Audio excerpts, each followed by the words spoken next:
Estamos hoje celebrando o segundo dia do nosso Cerco de Jericó. O que é o Cerco de Jericó? É uma experiência de oração. De oração para derrubar barreiras, não pela força humana, não pela vontade e a iniciativa do nosso coração, mas é dar a Deus o direito de intervir conforme lhe apraz, conforme Ele quer, conforme só Ele sabe fazer. E hoje nós vamos rezar pela nossa família. Nós vamos direcionar no final desta celebração a nossa prece, pedindo a Deus que abrace a nossa família, que literalmente segure nas mãos de cada membro de nossa família. Não existe família perfeita. Graças a Deus, porque Deus tem uma missão para a família cristã. E essa missão precisa se concretizar na vida do esposo, da esposa, na vida dos filhos e assim por diante. Não foi combinado, mas a igreja hoje está celebrando a memória de São Joaquim e de Santana, os pais de Maria, os avós maternos de Jesus. A festa de hoje é uma festa da família, inclusive são os padroeiros da minha diocese de origem. Hoje é festa em Botucatu, na diocese de Botucatu. E não poderia ser uma festa melhor do que essa para ilustrar que os personagens da família são marido, mulher, filhos, avós, paternos e maternos, primos, parentes ligados a essa experiência única do seio familiar. Todos nós somos marcados pela família, de modo positivo e também de modo negativo. Nós somos fruto de uma experiência familiar.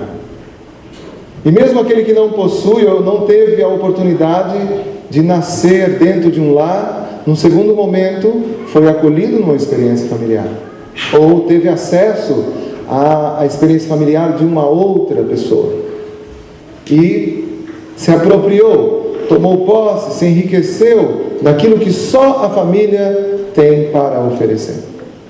O tema de hoje é um tema muito delicado de se abordar, porque todos nós estamos aqui, fizemos opção por esse estilo de vida. De uma certa forma, estamos meio que desamparados na situação familiar, ou divididos, uma parte da nossa família aqui e uma outra parte um tanto quanto distante. Essa é a situação de muitas pessoas que moram aqui, que optaram por essa vida fora da pátria, nesse país. Já pude ouvir nesse pouco tempo muitas histórias bonitas, mas também muitas histórias de dor, de sofrimento, de saudade e assim por diante.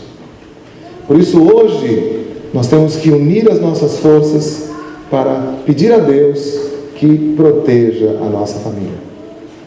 Se a nossa família não estiver de acordo com aquilo que Deus quis, de acordo com aquilo que Deus sempre sonhou, nós hoje estamos aqui na condição de representantes do nosso lar.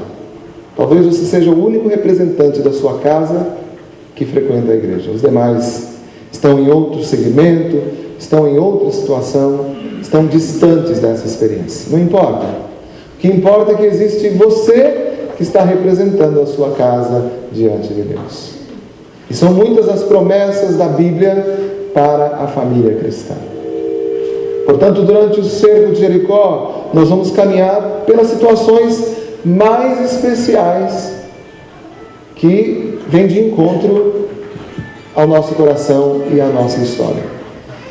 O Evangelho de hoje nos posiciona diante daquilo que Jesus gostava de fazer quando precisava falar ao coração das pessoas. Jesus usava parábolas porque a parábola era um recurso para atingir todas as faixas etárias.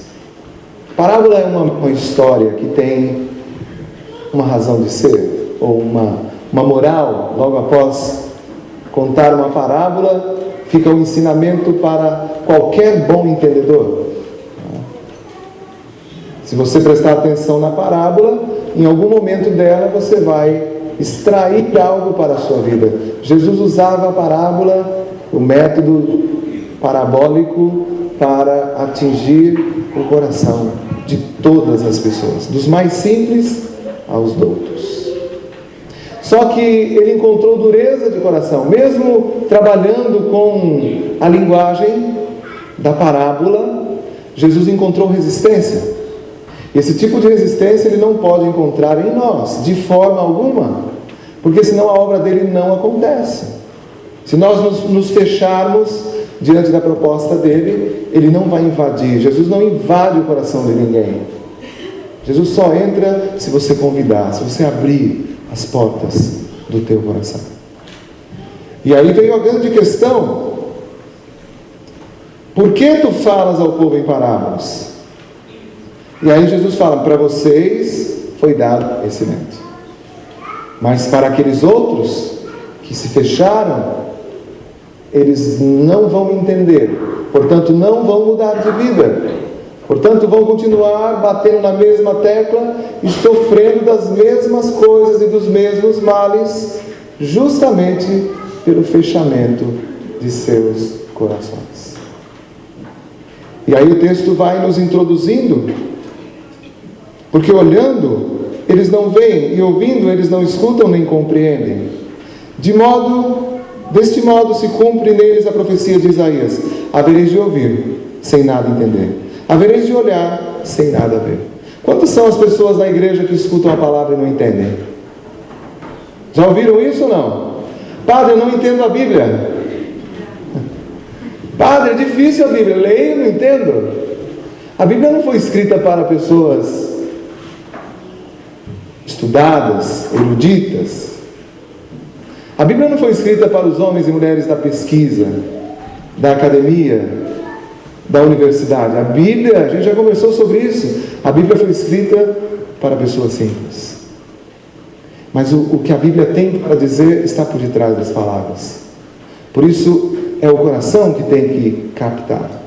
Por isso Jesus em muitos momentos bateu nessa tecla: corações insensíveis, porque o coração deste povo se tornou insensível. Eles não ouviam com o coração, eles captavam a mensagem só com o intelecto.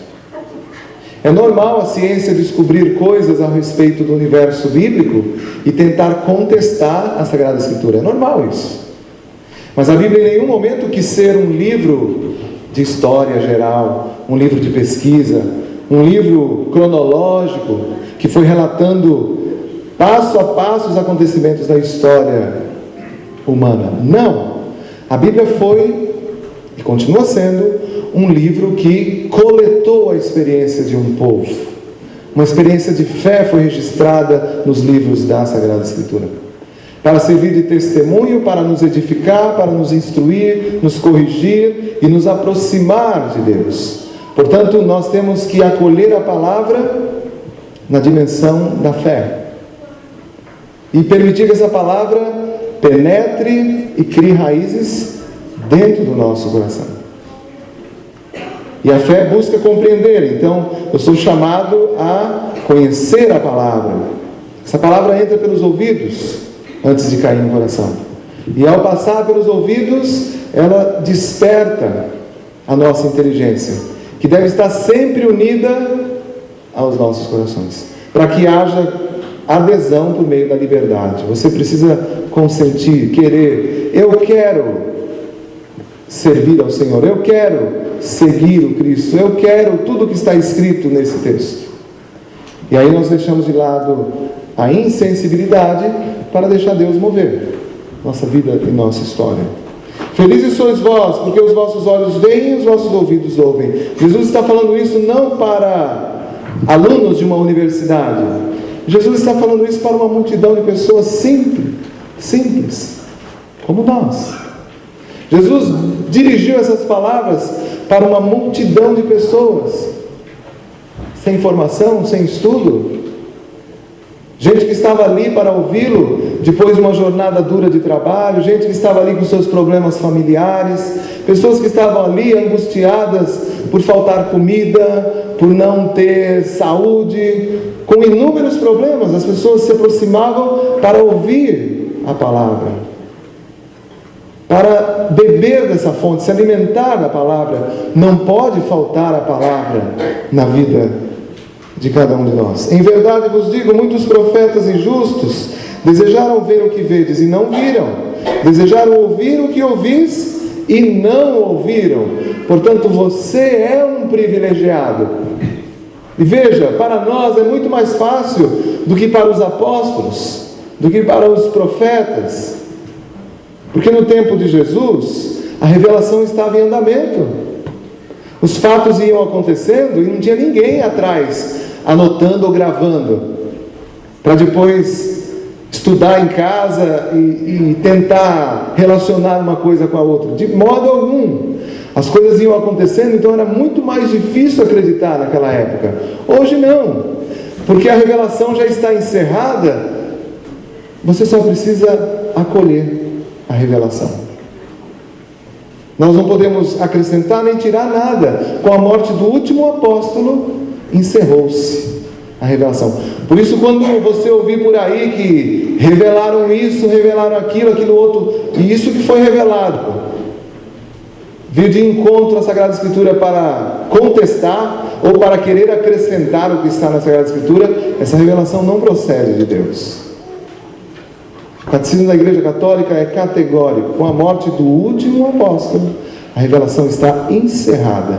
Cabe a nós acolhê-la na íntegra, para que os nossos olhos se abram, para que o nosso coração se encha, e para que a nossa adesão ao projeto de Deus seja uma adesão da vida, e não só do intelecto, e não só de algumas áreas da nossa vida. A primeira leitura de hoje é tirada do livro do Eclesiástico, e é um texto que nos situa diante da posteridade, ou dos nossos antepassados, em vista da posteridade. O livro do Eclesiástico, quando ressalta o elogio aos homens famosos, aos antepassados, ele quer fazer menção aos membros da nossa família que nos precederam. São Joaquim e Santana foram escolhidos para dar à luz à Virgem Maria. É comum na tradição oriental o elogio aos pais logo após o nascimento de seus filhos, assim como nós fazemos do nosso jeito. Do lado de lá, o significado era muito mais expressivo. Portanto, depois do nascimento de Jesus, e essa citação está aqui, foi feita por um teólogo, depois do nascimento de Jesus, dia 25 de dezembro nós celebramos, no dia 1º você tem Maria sendo elogiada como Mãe de Deus, no primeiro dia do ano. Antes da Natividade de Nossa Senhora, que será celebrada no dia 8 de setembro, você tem o elogio aos pais de Nossa Senhora, os avós maternos de Jesus. E esse texto quer ressaltar a importância de quem nos trouxe até aqui. Você não chegou aqui por acaso. Foi preciso a colaboração de pessoas antes de você. Pai, mãe, avós, e aí você é chamado a olhar para trás e perceber que você é fruto de uma linhagem, você está ligado a uma linhagem familiar. E muitos que já são pais estão dando continuidade à posteridade. Portanto, existe uma missão dentro dessa linhagem familiar. E o nosso Deus, quando se manifesta a favor da nossa família, tem a intenção de abraçar o passado da nossa família, o momento presente, que é aquele que nós estamos agora vivenciando, em vista do amanhã. Eu e minha casa serviremos ao Senhor. Não foi isso que Josué arrancou do coração de Israel? Quando reuniu na Assembleia de Siquém todas aquelas pessoas para decidir se continuavam ou não com Deus? E o povo bateu no peito e disse: eu e minha casa serviremos ao Senhor. Hoje você precisa sair daqui, mesmo estando sozinho como único representante da sua família, você tem que sair daqui motivado pela palavra de Deus e dizendo a mesma coisa: eu e minha casa vamos nos esforçar para servir o Senhor. Já nos Atos dos Apóstolos, no Novo Testamento, você tem lá, da boca do carcereiro, da experiência do carcereiro com Paulo, um texto que nos posiciona diante da família: crê no Senhor Jesus e será salvo tu e tua família. Um forte apelo para crermos naquele que fala em parábolas, naquele que fala para corações insensíveis, naquele que fala para pessoas que não querem enxergar, para pessoas que sentem dificuldade de ouvir. Crê nele e será salvo, você e tua família. Se você continuar firme como representante da sua casa, sua família não irá ser precipitada. Sua família não irá ser golpeada pelo mal, porque se você estiver à frente da causa, sendo representante da sua casa, você estará sendo ouvido por Deus. E eis aí a grande tarefa para todos nós: sustentarmos a nossa família com a nossa pobre e frágil oração. Mas se for uma oração de dentro, e se for uma oração da vida, feita com a vida, essa oração deixa de ser uma simples oração para ser um remédio dado gota a gota, dia após dia, para curar os males da nossa casa. A nossa igreja tem um carinho especial pela família. Há muito tempo atrás, João Paulo II se manifestou, escreveu um documento lindíssimo que toda família deveria ter, ler e procurar viver o que está escrito ali. Eu até trouxe o texto para partilhar duas coisinhas com vocês. Já ouviram falar na Familiares Consórcio?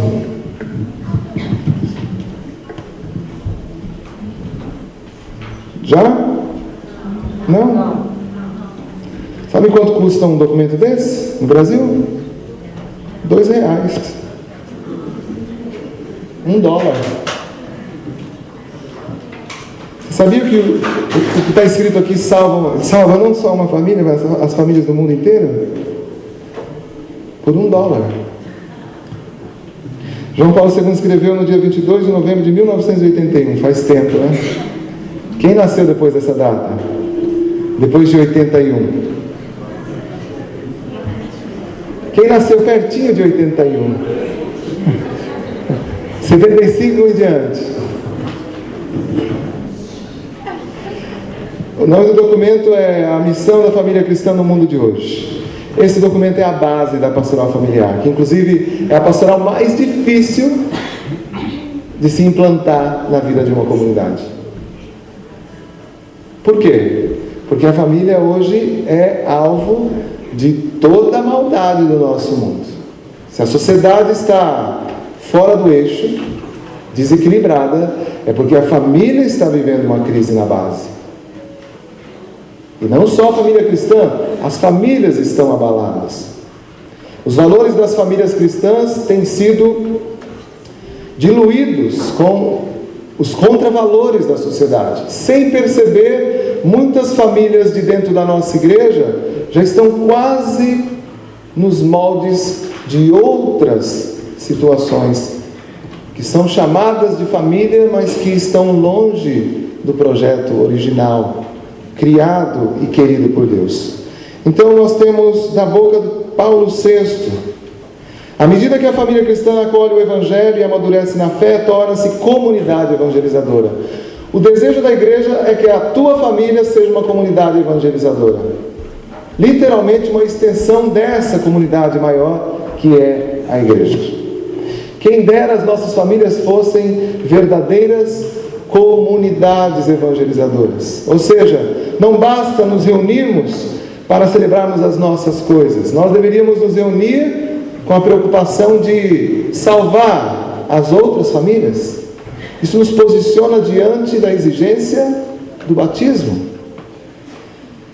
Escutemos de novo Paulo VI. João Paulo II foi lá para não falar algo contrário daquilo que a igreja já estava trabalhando, ele emprestou a fala de Paulo VI e disse: a família, como a igreja, deve ser um lugar onde se transmite o Evangelho e de onde o Evangelho se irradia. Paulo VI está comparando a família com a igreja, no mesmo pé de igualdade. Vocês perceberam ou não? A família como a igreja, as duas, deve ser um lugar onde se transmite e de onde o Evangelho se irradia. Então, dentro de casa o Evangelho tem que ser transmitido e de dentro de casa o Evangelho tem que ser irradiado. Então, de dentro da nossa casa só poderia sair coisas boas, na medida em que coisas boas são cultivadas dentro de casa. Portanto, no interior de uma família consciente desta missão, todos os componentes evangelizam e são evangelizados. O pai evangeliza o filho evangeliza seus pais, a esposa evangeliza o marido. Isso é um sonho, não é? Ou não? Um sonho. Os pais não só comunicam aos filhos o Evangelho, mas podem também receber deles o mesmo Evangelho profundamente vivido por crianças. Essa família torna-se então evangelizadora de muitas outras famílias e do ambiente no qual está inserida. Entenderam?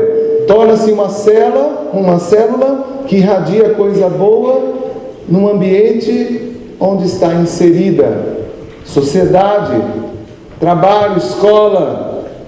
Então, uma família que está dentro dessa proposta passa a ser uma referência, passa a ser uma célula sadia para dar suporte às células que estão doentes.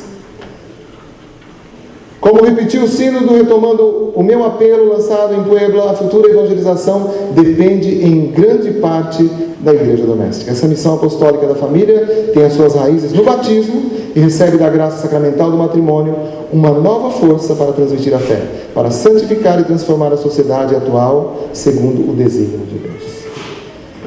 Uma igreja doméstica, uma igreja extensão da casa de Deus, aquela que nós vamos aos domingos para celebrar a nossa fé. E lá no final do documento, o Papa tem uma palavra para os casos difíceis. O que são os casos difíceis? São as famílias em segunda união. São os casos de vícios que aflige a vida de pais e de filhos. São aquelas situações complexas que são geradas na sociedade e que destroem a constituição original de um lar. Um empenho pastoral ainda mais generoso, inteligente e prudente. Generoso, inteligente e prudente. Então não pode ser uma ação feita de qualquer jeito. Tem que ser feito com cautela, de modo inteligente e, acima de tudo, generoso. Porque são casos difíceis. Na linha do exemplo do bom pastor, é pedido para aquelas famílias que, muitas vezes, independente da própria vontade, famílias vitimadas por circunstâncias da vida, ou pressionadas por outras exigências de natureza diversa, se encontram em situações objetivamente difíceis. A esse propósito, é necessário voltar especialmente a atenção para algumas categorias particulares, mais necessitadas não só de assistência, mas de uma ação mais incisiva sobre a opinião pública e sobretudo, sobre as estruturas culturais, econômicas, jurídicas, a fim de se poderem eliminar ao máximo as causas profundas do seu mal-estar. Tais são, por exemplo, as famílias de imigrantes por motivos de trabalho. As famílias dos que são obrigados a ausências longas, por exemplo, os militares, os marinheiros, os itinerantes de todo tipo. As famílias dos presos, dos exilados, as famílias que vivem praticamente marginalizadas nas grandes cidades, aquelas que não têm casa, as incompletas, as famílias com filhos deficientes ou drogados, as famílias dos alcoólatras, as desenraizadas do seu ambiente social e cultural, ou em risco de perdê-lo, as discriminadas por motivos políticos ou por razões outras, as famílias ideologicamente divididas e as que são e as que dificilmente conseguem ter um contato com a paróquia, as que sofrem violência ou tratamentos injustos por causa da própria fé, as que se compõem de cônjuges menores, os idosos, não raramente forçados a viver na solidão e sem meios adequados de subsistência. Então o documento dá um abraço bem forte em toda a experiência familiar, desde o nascimento até o fim da vida, incluindo crianças, idosos, doentes, marginalizados, pessoas golpeadas pelos vícios. Eis aí a grande problemática da família. Hoje nós vamos rezar por todas as famílias e pela nossa, porque provavelmente, puxando o histórico da nossa experiência familiar, algumas situações dessas estão lá presentes. Marcas de divórcio, marcas de separação, marcas de vícios, de traições, de maus tratos, de vícios arraigados que roubaram não só a alegria, mas a felicidade, o sentido da vida, gerando revolta, desilusão e tanta coisa ruim que o nosso povo vai arrastando vida afora sem encontrar uma solução. Muita gente procura a igreja para rezar justamente por tudo isso, mas é uma oração ali, solitária, sozinho. O ideal seria estarmos todos articulados num trabalho para resgatar as famílias. Enquanto eu vou cuidando das famílias, Deus vai me dar força para cuidar da minha família. E Ele vai cuidar da minha família na medida em que eu cuidar da família do outro. Portanto, nós agradecemos a Deus por colocar São Joaquim e Santana diante de nós, porque eram de idade avançada, tiveram uma filha que se tornou um presente para a humanidade. Na idade avançada, foram úteis. Isso tem muito a dizer a nós, porque nós estamos numa estrutura de sociedade que só é útil quem tem força, inteligência e algo para oferecer. Existe um descrédito muito grande pela primeira fase, a primeira etapa da vida e para aquela que nos prepara para deixarmos esse mundo e irmos para a vida eterna. No meio do caminho, quanta coisa acontece. Quanta história para contar nós temos aqui hoje, né? Se fosse abrir uma discussão, um plenário, dar o microfone para cada um contar um pedacinho da história, ficaríamos aqui horas e horas, ouvindo coisas bonitas, mas também histórias muito tristes, que estão registradas no nosso arquivo, no nosso patrimônio histórico. Nós vamos juntar tudo isso e colocar aos pés de Jesus nessa noite. Não tenha medo de rezar pela sua família e de ser um representante da sua casa. Não tenha medo. A tua oração, por mais simples que seja, ela chega ao coração de Deus. Só não deixe de rezar pela sua casa. Só não deixe de oferecer a tua dor, o seu sofrimento, as suas dificuldades pela salvação do teu lar. Tudo o que fizerem de mal para você, reverta isso em forma de bem pela salvação da tua casa. Tudo o que você experimentar de ruim nessa vida, porque às vezes acontece de sermos surpreendidos por coisas ruins, ofereça a tua dor, o teu sofrimento para a salvação da tua casa, para que você e tua casa possam servir ao Senhor. Que essa mensagem fique conosco e que nessa noite a nossa oração possa nos posicionar diante dessa realidade. Hoje, ao ouvirmos essas palavras, Deus está nos desafiando a abrirmos o coração e apresentarmos uma oração cheia de vida, a partir da experiência familiar que temos. Boa ou ruim, realizadora ou frustrante, deixe a oração espontânea sair de dentro de você e atingir o coração de Deus que está no meio de nós. Louvado seja nosso Senhor Jesus Cristo. Vamos elevar as nossas preces na certeza de que Deus nos atenderá. Escuta, Pai de amor, a oração da tua igreja, ensina o teu povo a rezar.